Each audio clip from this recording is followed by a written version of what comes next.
अगर आप समझना चाहते हैं कि सन एक्सपोजर की वजह से स्किन कैंसर कैसे डेवलप होता है तो वीडियो को एंड तक देखिए। मैंने बहुत ही आसान भाषा में समझाया है कि सन के एक्सपोजर से या धूप में ज़्यादा देर रहने से स्किन कैंसर कैसे डेवलप होता है। नमस्कार, आज हम टैनिंग के बारे में बात करेंगे कि टैनिंग होता क्या है। टैनिंग या स्किन पर एक डार्क कलर की लेयर जम जाना। ये क्यों जमती है? जब हम धूप में ज़्यादा समय के लिए निकलते हैं या सन एक्सपोजर हमारा बहुत लंबे समय के लिए होता है, तब ये लेयर स्किन पर जम जाती है। तो आइए आज समझते हैं टैनिंग क्या होता है। मैं doctor Pallavi Tiwari, Kirti dental and cosmetic clinic, Bina से। जब हम ज़्यादा देर सन एक्सपोजर में रहते हैं तो स्किन जो है अपने आप को प्रोटेक्ट करने के लिए मेलानोसाइट्स बनाती है। ये जो मेलानोसाइट्स होते हैं ये एपिडर्मिस की लेयर पे प्रेजेंट होते हैं, और जब ये ज़्यादा मात्रा में बनने लगते हैं, क्योंकि क्या हम ज़्यादा सन एक्सपोजर में हैं और स्किन को अपने आप को प्रोटेक्ट करना होता है, तो जब ये मेलानोसाइट्स ज़्यादा बनने लगते हैं तो ये स्किन की ऊपरी सतह पर आने लगते हैं। स्किन की ऊपरी सतह पर आकर ये स्किन को एक डार्क कॉम्प्लेक्शन देते हैं। तो जितना एरिया हमारा कवर्ड रहता है, या हम अगर फुल स्लीव्स के कपड़े पहने हैं तो रिस्ट तक अगर कवर्ड है तो इस एरिया में आपको टैनिंग दिखेगी, या अगर आप फुल स्लीव्स या फुल कॉलर के कपड़े पहने हुए हैं तो आपको फेस टू नेक टैनिंग दिखेगी। तो जितना एरिया कवर्ड होगा उतने एरिया में आपको टैनिंग नहीं नज़र आएगी, क्योंकि वहाँ तक हीट या यूवी रेडिएशन नहीं पहुँचता है। UVA एंड UVB रेज नहीं पहुँचती हैं। जितने एरिया में पहुँचती हैं उतने एरिया में स्किन अपने आप को प्रोटेक्ट करने के लिए मेलानोसाइट्स बनाती है, जो कि कॉम्प्लेक्शन को डार्कनेस प्रोवाइड करता है। मेलानिन क्या होता है? मेलानिन एक ऐसा पिगमेंट होता है, जैसे कि प्लांट्स में ग्रीन कलर क्लोरोफिल की वजह से होता है, वैसे ही जो हमारे स्किन का कलर है, आइज़ का कलर है, हेयर्स का कलर है, ये सब मेलानिन पिगमेंट की वजह से होता है। तो मेलानिन पिगमेंट होता है, इसमें मेलानोसाइट्स होते हैं। तो जब भी इन मेलानोसाइट्स या मेलानिन में हीट एक्सपोजर होता है या इरिटेशन होती है किसी भी वजह से, हीट की वजह से हो, केमिकल्स की वजह से हो, तो उसमें पिगमेंटेशन इंक्रीज़ होता है, मेलानोसाइट्स इंक्रीज़ होते हैं। तो जब पिगमेंटेशन इंक्रीज़ होता है तो वो स्किन को प्रोटेक्ट करने के लिए, एक प्रोटेक्टिव कवरिंग बनाने के लिए सरफेस पे आ जाते हैं और सरफेस में एक डार्क कलर प्रोवाइड करते हैं, जिसको हम टैनिंग बोलते हैं। धूप में कॉम्प्लेक्शन डार्क क्यों हो जाता है? क्योंकि मेलानिन प्रोडक्शन बढ़ जाता है और उसके कारणवश टैनिंग हो जाती है। अब टैनिंग के बिना बहुत सारे रिस्क फैक्टर्स होते हैं। अगर आप बहुत ज़्यादा टैनिंग या धूप में हैं या आपको बहुत ज़्यादा टैनिंग हो रही है तो काफ़ी सारी कंडीशंस हैं जो स्किन को अटैक करती हैं, जैसे कि सनबर्न हो गया। सनबर्न में इरिथमिया आता है। इरिथमिया क्या होता है कि अगर ज़्यादा सन रेज़ UVA रेज़ आपकी स्किन पे पड़ रही हैं तो रेडनेस हो जाती है उस एरिया में, बहुत ज़्यादा रेडनेस हो जाती है। और अगर कॉम्प्लेक्शन डार्क है तो 2 दिन बाद आपको पता चलेगा कि उतने एरिया में सनबर्न हो गया है। रेडनेस क्यों हो जाती है? क्योंकि वहाँ के सेल डैमेज हो जाते हैं और ब्लड सर्कुलेशन बढ़ जाता है।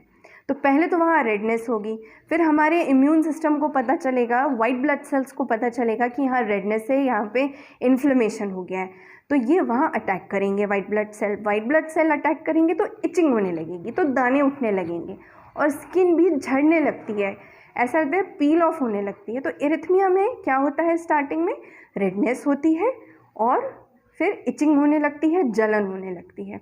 तो इसको कहते हैं सनबर्न। ये टैनिंग का ही एक टाइप है। अच्छा, दूसरा है फोटो एजिंग।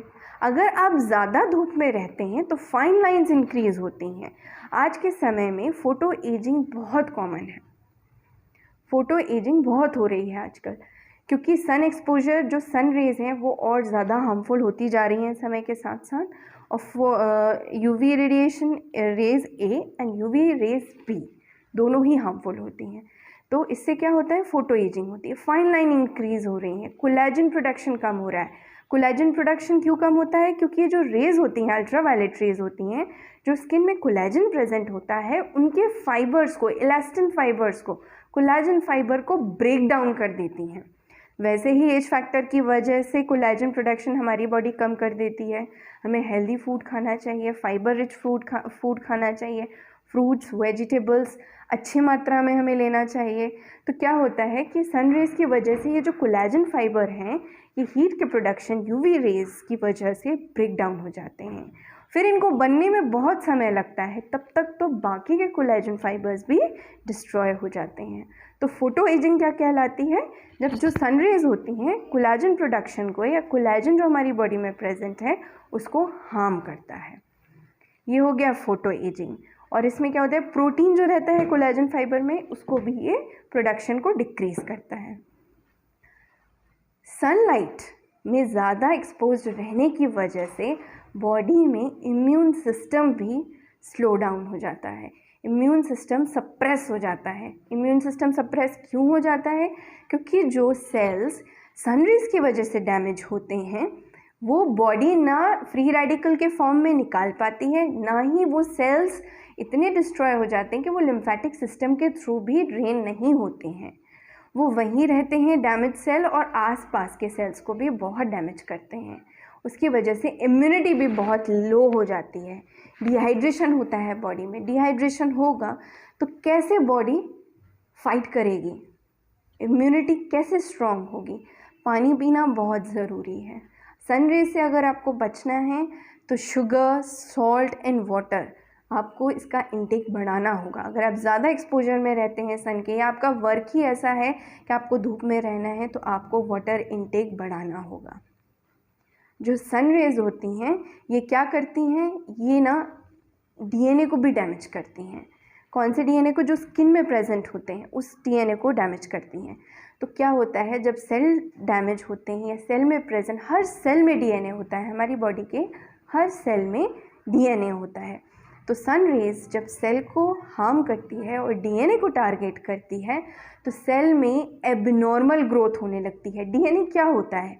हमारी बॉडी का कोडिंग सिस्टम होता है, उसमें मेमोरी होती है। तो अगर वो डिस्ट्रॉय हो जाएगा, डीएनए ही डिस्ट्रॉय हो जाएगा, तो सेल एबनॉर्मली ग्रो करने लगेगा। जब सेल एबनॉर्मली ग्रो करने लगेगा तो it can cause skin cancer. इसलिए सन से बचने के लिए आपको सनस्क्रीन लगाना, अपनी बॉडी को कवर करना, हैट्स लगाना, राउंड हैट्स लगाइए, बड़े बड़े गॉगल्स लगाइए जो आपके ज़्यादा एरिया को कवर करते हों आइज़ के, राउंड हैट्स लगाइए, फेस कवर करके रखिए। मोस्ट इम्पॉर्टेंटली सनस्क्रीन लगाइए 50+++, जिसका सेफ गार्ड फैक्टर भी ज़्यादा हो, जिसका प्रोटेक्शन फैक्टर भी ज़्यादा हो।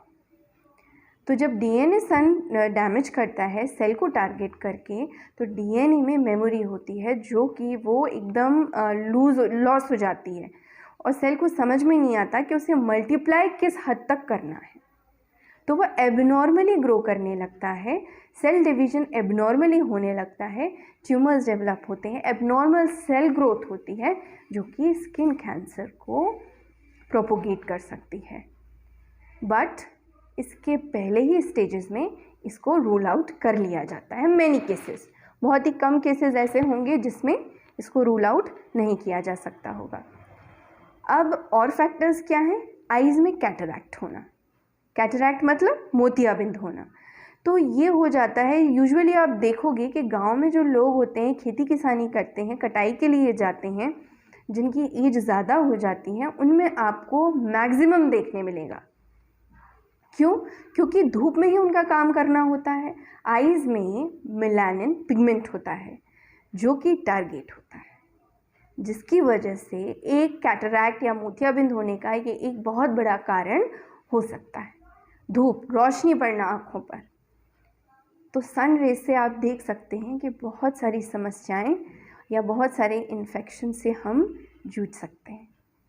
इसलिए सनस्क्रीन लगाइए, बहुत सारा पानी पीजिए और अपना ध्यान रखिए।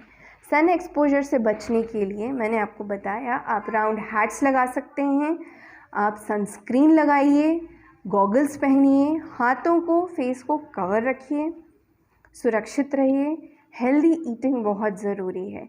गर्मियों में फ्रूट्स वेजिटेबल्स आप बहुत खाइए। रोटी खाने का मन नहीं होता, चावल खाइए। दही हुआ, मट्ठा हुआ, आपका श्रीखंड हुआ, ये सब आपको अपने डाइट में इंक्लूड करना चाहिए ताकि आपकी स्किन अच्छी रहे और इन्फेक्शंस या एलर्जीज से आप बचे रहें। ईट हेल्दी, लिव हेल्दी, अपना ध्यान रखें, सन से प्रोटेक्शन रखें। नमस्कार।